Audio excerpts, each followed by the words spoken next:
کچھ لوگ سمجھتے ہیں کہ یہ بے پردگی یہ ترقی ہے، یہ ماڈرنزم ہے۔ ایسا نہیں ہے، یہ جہالت تھی۔ کعبۃ اللہ کا طواف برہنہ کیا جاتا تھا، تو برہنگی یہ جدت نہیں ہے، یہ قدامت ہے، یہ ترقی نہیں ہے، یہ جہالت ہے۔ اس سے اسلام نے نکالا ہے، اور پردے کی طرف اسلام انسانیت کو لے کر کے آیا ہے۔ کان رسول اللہ صلی اللہ علیہ وآلہ وسلم اشد حیاء من اظراف خدرہا، کمواری لڑکی پردے میں لپٹی ہوئی جس طرح حیادار ہوتی ہے، حضور اس سے بھی زیادہ حیادار تھے۔ تو یہ ہمارا دین ہے، لیکن مغرب اور لادینی قوتیں جانتی ہیں کہ پردہ اسلام کا شعار ہے، اور انہوں نے پہلے اس کو کمزور اس طرح کیا جس طرح ایک رواج کسی نے کہا، بعض بڑے بڑے چینلز کے اوپر بیٹھ کے نام نہاد مفکرین کہتے ہیں یہ عرب کلچر تھا۔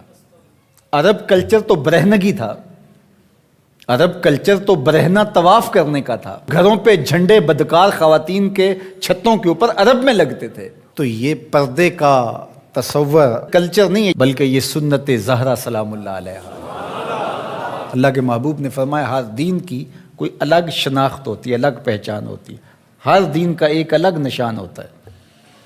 تو اسلام کی وہ خاص چیز، وہ خاص نشان، خاص پہچان پردہ ہے، حیا ہے، اور اگر حیا چلا جائے تو پھر دین بھی چلا جاتا ہے۔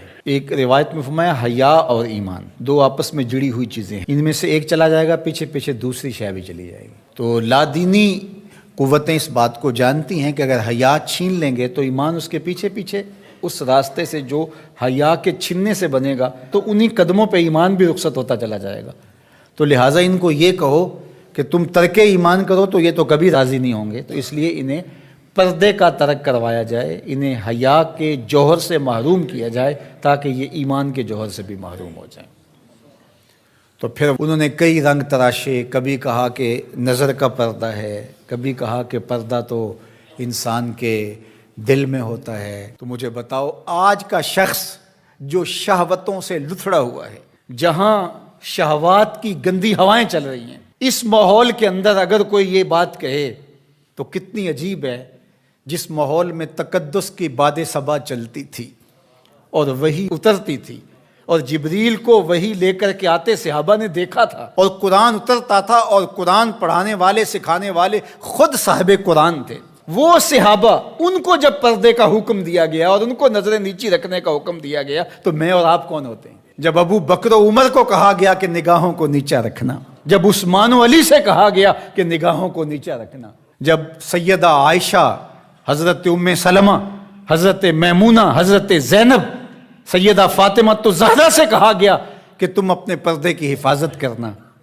تو مجھے بتائیے اس تقدس مآب ماحول کے اندر بھی جب پردہ کرنے کے لیے مومنوں کی ماؤں کو حکم دیا گیا، اور ابو بکر و عمر، عثمان و علی عشرہ مبشرہ جن کی جنت کی ضمانت بھی رسول اللہ نے دی ہے، تو جب ان کو بھی کہا گیا کہ نگاہوں کو نیچا رکھنا، تو میں اور آپ کس شمار میں ہیں؟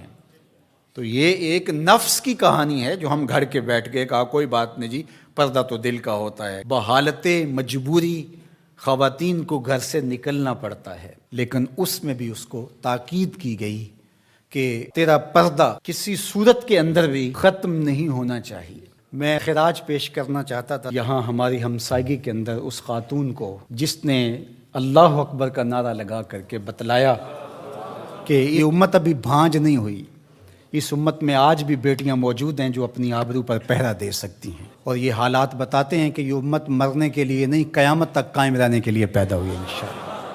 اس دبی ہوئی راکھ میں چنگاریاں موجود ہیں، جو وقت آیا تو شعلہ جوالہ بھی بن جائیں گے انشاءاللہ العزیز۔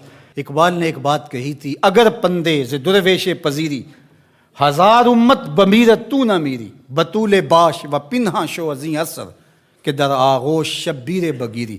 اقبال کہتا ہے اس فقیر کی ایک بات مان لے، ساری امتیں مر جائیں گی، امت مسلمہ تجھے زوال نہیں آئے گا، اور وہ کیا؟ بطول باش، بطول بن جا اور زمانے کی نظروں سے پوشیدہ ہو جا، پھر تیری آغوش میں بھی حسین ابن علی جیسے بیٹے جنم لیا کریں گے، ان کے جانشین تیری گود میں بھی پیدا ہوں گے۔ تو اس لیے پردہ ہماری شناخت ہے۔